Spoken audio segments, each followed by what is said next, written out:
통계청 자료를 갖고 왔는데요. 자, 매년 9월이 되면요. 우리나라에서 통계청에서 뭐를 발표를 합니다. 뭘 발표하느냐? 바로 이겁니다. 원인. 네. 원진. 그 처음 시작부터 약간 우울한 얘기를 해서 좀 죄송하긴 합니다만 우리나라 사람들이 1년에 몇 명 정도 사망하냐면요. 대략 30만 명 정도가 사망을 해요. 1년에. 네, 1년에. 그 30만 명 중에 가장 많은 사망 원인은 뭐냐? 그게 바로 뭐라고요? 지금 26.5%니까 거의 8만 명 네. 이상 이렇게 되죠. 평균 수명을 한번 따져보면 남성은 80세, 여성은 86세입니다. 와. 굉장히 높죠. 자, 그래서 평균 수명 남자의 경우 80세까지 살았다고 했을 때 네. 암이 몇 명이나 걸리냐면요. 약 40%.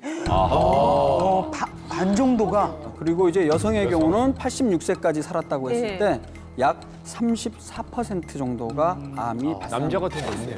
남자가 많죠. 자, 그렇다면 여기서 퀴즈를 하나 낼게요. 네. 우리나라 사람들에게 가장 흔한 암은 뭐가 있을까요? 흔한암이요? 위암, 위암. 위암, 대장암. 대장암. 아, 대본 다 보셨나요? 대본? 아니요. 아니 안 봤어요. 근데 왜 답을 너무 쉽게 맞춰버렸잖아요. 맞아요. 진짜 1위가 위암입니다. 위암. 위암. 그리고 2위가 대장암. 대장암. 그리고 폐암. 폐암. 4위가 갑상선암. 5위가 유방암.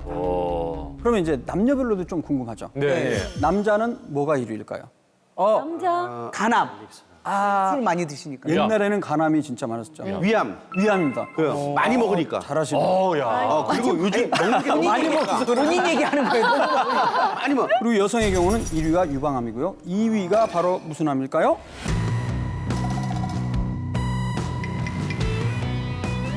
갑상선암이 되겠습니다. 갑상선암이 되겠습니다. 오. 사실 이 갑상선암은 2000년대 이후로 쭉 증가하면서 2012년도에는 우리나라 1위 암이 됐었던 적이 있어요. 아이고. 여성암에서도 당연히 1위였고요. 갑상선이라는 게 정확하게 어느 부위에 생기는 건지. 야, 이거 아주 중요한 질문을 해주셨어요. 네네. 간혹 우리는 갑상선과 전립선을 헷갈립니다. 갑상선과 전립선을 헷갈립니다. 예, 저도 여성분이 갑자기 아우 우리 아는 사람이 전립선 안 걸렸대 뭐 여성분. 여성분은 전혀 안 걸리는 건가요? 전립선은. 여자는 전립선이 없어요. 아니, 정확하게 해주세요. 몰라서 물어본 겁니다. 아니, 같은 선상에 있어가지고. 그러니까 헷갈립니다. 선인데 선이 없잖아요. 선생님이 알려주세요. 네, 그러니까 갑상선은 뭐냐? 바로 이 목 앞에 있습니다. 여성분들은 만져도 별로 튀어나와 있지 않을까요? 남자는 튀어나와 있죠, 이거. 요걸 이제 갑상연골이라고 갖고 이 갑상연골 바로 아래쪽에 네. 나비 모양으로 생긴 조직이 있어요. 저게 바로 갑상선입니다. 그럼 저 갑상선이 하는 일은 뭐냐? 네. 여기서 이제 호르몬을 생산하죠. 호르몬. 대표적인 게 바로 갑상선 호르몬이죠. 갑상선 호르몬은 원래 이게 우리 체온을 유지해주고요. 와. 그다음에 여러 가지 대사 중에서도 어떤 에너지를 내기 위해서 쪼개는 역할 그런 것들을 하거든요. 저는 솔직히 처음 봤어요. 이렇게 나비처럼 가운데 있다는 거. 네. 어떤 증상을 우리가 알 수가 없잖아요. 어떻게 그렇죠. 만져지나요? 어떤 암이든 마찬가지지만 초기에는 없습니다. 초기에는 없어요. 초기에는 없기 때문에 대개의 경우 우연히 발견되는 경우가 많죠. 시간이 오래 지나도 모르겠어요. 네. 근데 시간이 오래 지나면 이제 그때부터 증상이 나타날 수가 있어요. 어떤 증상? 그럼 어떤 증상이 있는지 한번 알아볼까요? 네.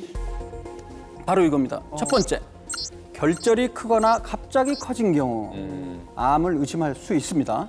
그리고 목소리가 갑자기 쉬는 거죠. 갑자기. 목을 많이 쓰거나 그러지 않았는데. 어허.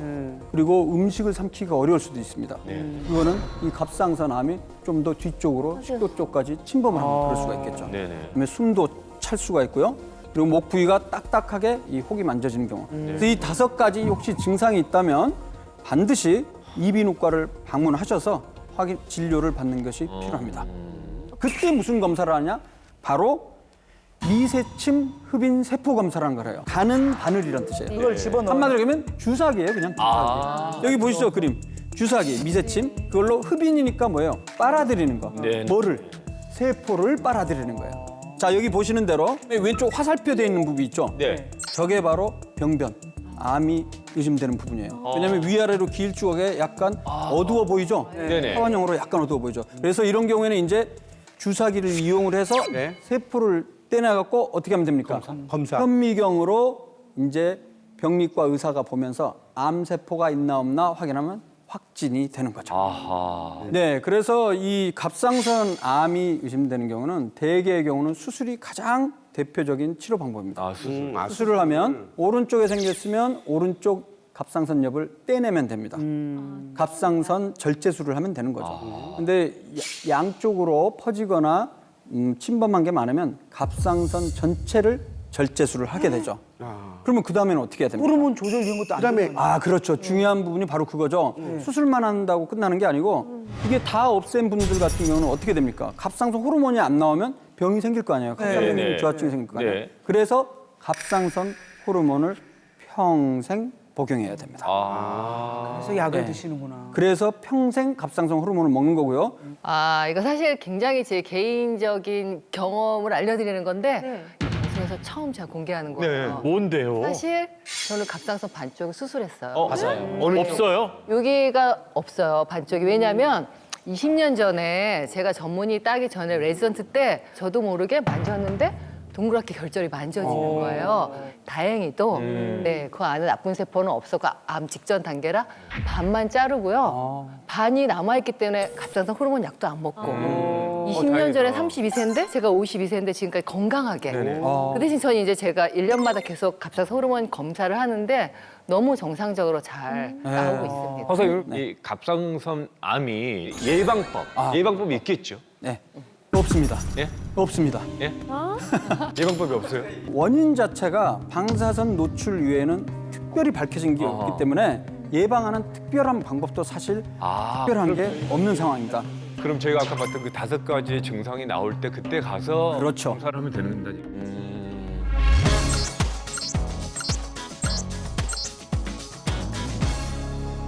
자, 그럼 이제 마지막 암으로 한번 들어가 봐야죠. 네. 남성 그 발생 순위 4위 바로 전립선암입니다. 자, 전립선 우리 아까 갑상선 헷갈린 것처럼 네네. 과연 전립선 어디에 위치해 있을까요? 전립선이요? 네. 그걸 어떻게 얘기해요? 자, 그래서 직접 보여줄 수가 없기 때문에 이 그림을 보도록 하겠습니다. 자, 여기 보시면 방광이 보이죠? 그리고 방광에서 아래쪽으로 요도로 되는데 바로 방광 아래, 바로 아래 밤톨만한 그 기관이 있습니다. 그게 바로 전립선입니다. 그렇다면 이 전립선의 중요한 역할은 뭐냐? 어떤 역할을 하는 것 같습니까? 실을 배출하는 타이밍 잡아주는 거. 뭔가를 걸러줄 것 같아요. 아, 전립선은요. 일단 우리가 정자가 고안에서 생성이 되겠죠. 네네. 그러면 이 정자가 바로 잘 나올 수 있도록 액체를 생산합니다. 그럼 그래서 이건 정액의 일부를 만들어주죠. 그럼 이건 남자한테만 있는 거네요.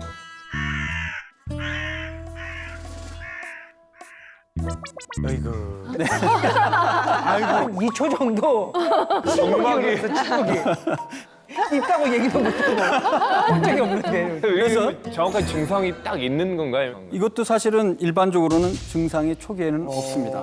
일단 그 정상 전립선과 그다음에 전립선암 한번 어떻게 생겼는지 한번 볼까요? 그림으로 표시를 해봤는데요. 여기 정상 전립선은 어디냐면 삼각형 모양의 지금 방광이 있잖아요. 네. 그 바로 아래 밤톨 모양으로 돼 있는 그 분홍색 네네. 여기 전립선이죠. 네. 근데 오른쪽에 보면 전립선암 보면 전립선 암이 생겨갖고 오돌토돌하게 네네네. 혹처럼 저렇게 노랗게 생기죠. 그게 바로 색깔이- 전립선암이 되겠습니다. 아이고. 그렇다면 어떤 증상이 있냐? 네. 초기에는 증상이 없는데 실제 조금 진행이 되면 몇 가지 증상이 있습니다. 가장 대표적인 게 바로 소변 줄기가 가늘어진다. 그리고 소변 보고 나서 다 안 본 것 같은 네네. 걸 보통 잔뇨감이라고 잔뇨 하죠. 그리고 이제 야간에 일어나서 화장실에 가서 소변을 보러 깨는 거. 그다음에 소변에 피가 나오거나 발기부전이 있거나 이런 증상들이 있다면 전립선암을 의심할 수가 있겠습니다. 그 외에도 다른 부위로 이제 전이가 되는데 특히 뼈에 전이가 잘 돼요. 전립선암. 그래서 전립선암은 이 척추뼈, 갈비뼈, 그리고 골반뼈 이런 데 전이가 많이 생기는데 그렇게 되면 전이가 됐을 때 바로 골통, 뼈에 통증이 생기는 거죠. 그다음에 또 나이가 중요합니다. 전립선암 같은 경우는 이제 50대 이후에 발생이 증가하기 시작하고요. 특히 70대 가장 흔한 것으로 돼 있습니다. 그래서 뭐 30, 40대 이런 경우는 거의 없다고 보시면 됩니다.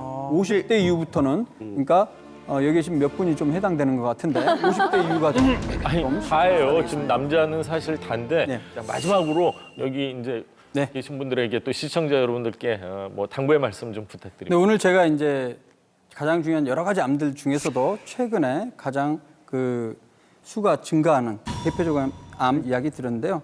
다행히도 이 암들 중에 대부분은 그 생존율이 상당히 높습니다. 너무 두려움에 떨 필요 없습니다. 근데 가장 중요한 것은 암은요. 3분의 1은 예방이 가능하고요.